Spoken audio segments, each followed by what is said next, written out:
Bonjour, c'est Dr Siam Benfraj, spécialiste en médecine préventive, et nous allons voir dans cette vidéo une première partie de l'introduction à l'épidémiologie.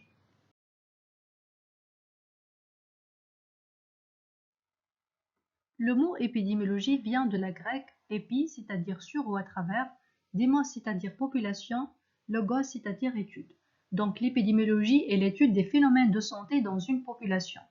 Ainsi, la définition de l'épidémiologie est l'étude de la fréquence et de la distribution des phénomènes de santé, y compris les maladies mais pas exclusivement, dans les populations humaines, ainsi que le rôle des facteurs qui les déterminent et permet aussi d'évaluer l'impact des différentes actions sur la santé de la communauté.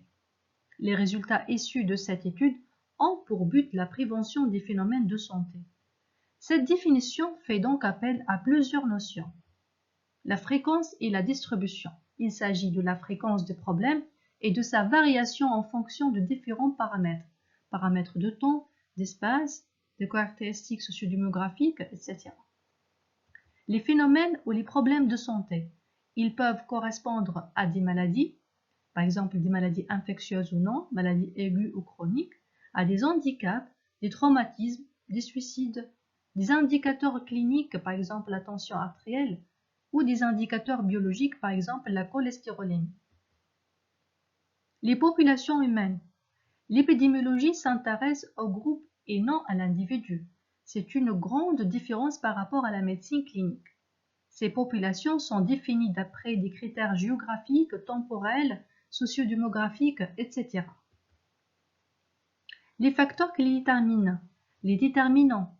Selon les cas, il s'agit de facteurs environnementaux, donc des facteurs environnementaux liés aux agents physiques, par exemple la température, les radiations, le bruit, ou des facteurs environnementaux liés aux agents chimiques, par exemple les polluants de l'air ou de l'eau, des facteurs liés aux habitudes de vie professionnelle, alimentation, alcool, tabac, etc., ou des facteurs génétiques. La prévention, elle repose sur la mise en place d'interventions correspondant à de nouvelles thérapeutiques, des campagnes de vaccination, d'information, de dépistage, etc.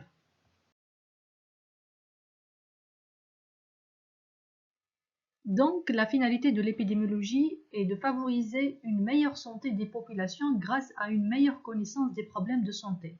La santé étant non pas seulement l'absence de maladie, mais un état complet de bien-être physique, mental et social, selon la définition de l'Organisation mondiale de la santé.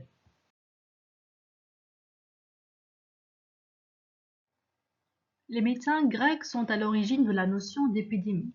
Hippocrate a produit les premiers écrits médicaux décrivant les épidémies, et ces écrits mettent en évidence l'importance des facteurs environnementaux et climatiques dans l'apparition et la propagation des maladies.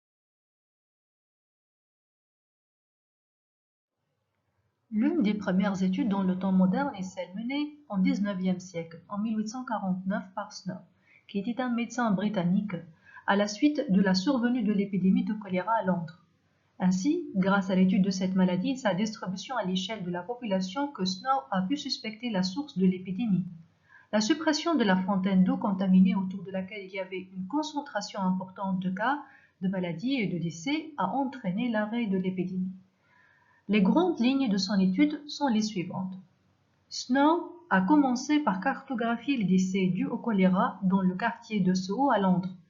Il a remarqué une concentration inhabituelle des cas autour d'une pompe à eau publique de Broad Street. Intrigué par cette observation, Snow a émis l'hypothèse que la pompe à eau contaminée était la source de l'épidémie. Il a suggéré que le choléra se propageait par l'eau potable contaminée par des matières fécales. Pour vérifier son hypothèse, Snow a mené une enquête approfondie auprès des habitants de la zone. Il a interrogé les familles touchées par le choléra et a collecté des informations sur leurs habitudes de consommation d'eau. Les résultats de son enquête ont confirmé son hypothèse initiale. La plupart des personnes décédées de choléra avaient bu l'eau de la pompe de Broad Street. De plus, les habitants qui avaient obtenu leur eau d'autres sources étaient beaucoup moins touchés par l'épidémie. Snow a convaincu les autorités de retirer la poignée de la pompe à eau, rendant ainsi l'eau inaccessible. L'épidémie a rapidement diminué après cette intervention.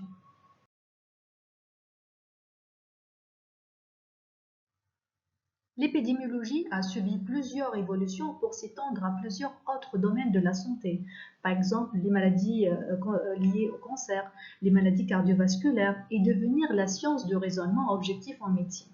Et c'est le cas de l'étude historique de Dolly Hill pendant les années 1950 et qui avait comme objectif de déterminer le rôle du tabac dans la survenue des cancers bronchopulmonaires.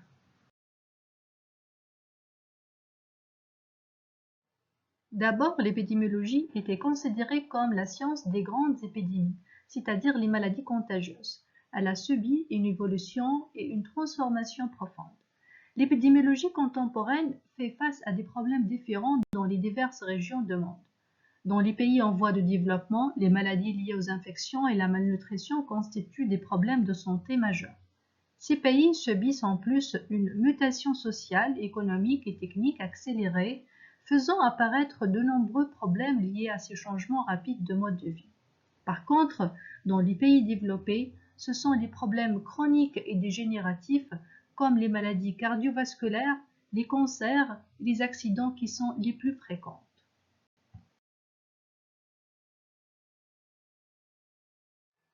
Il existe trois dimensions de l'épidémiologie que nous allons les identifier en répondant à ces trois questions. La première question, quel est l'état de santé de la population? Donc, l'objectif ici, c'est de décrire, qui correspond à la dimension descriptive. Dans ce cas, nous allons observer les phénomènes sanitaires dans une population et mesurer leur fréquence dans des groupes de population et de leur variation dans l'espace et le temps. La deuxième question, quels sont les déterminants de la santé? Donc l'objectif ici, c'est de comparer, qui correspond à la dimension analytique. Dans ce cas, nous allons déterminer les facteurs explicatifs de phénomènes observés et leur corrélation, c'est-à-dire identifier les facteurs de risque. La troisième question, les interventions proposées sont-elles efficaces? L'objectif dans ce cas, c'est d'évaluer qui correspond à la dimension évaluative.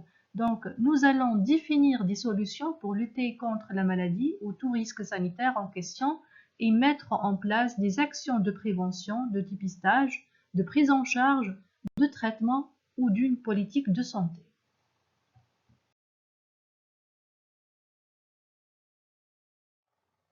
Nous distinguons différents niveaux de classification des études épidémiologiques. Tout d'abord, une répartition des études épidémiologiques selon le rôle ou l'attitude du chercheur. Si c'est passif, il n'intervient pas, mais il observe le phénomène de santé étudié et ses facteurs dans les conditions naturelles. On parle d'études d'observation. Si c'est un rôle actif, donc on parle d'études d'intervention. Dans ces études, il y a une intervention de l'investigateur. Le chercheur manipule l'exposition pour ensuite observer les faits. L'intervention peut être une exposition à un traitement, un vaccin, un examen diagnostique, une mesure de prévention ou une politique de soins.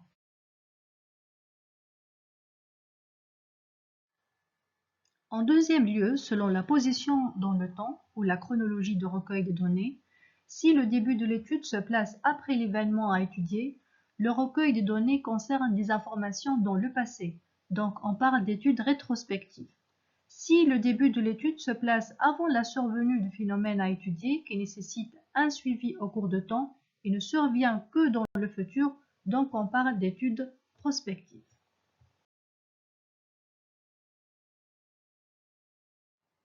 En troisième lieu, selon l'objectif de la recherche, si c'est un objectif de mesure pour répondre à la question quel est l'état de santé de la population, donc l'étude sera de type descriptif. Si l'objectif est de comparer pour répondre à la question quels sont les déterminants de cet état de santé, donc l'étude sera de type analytique.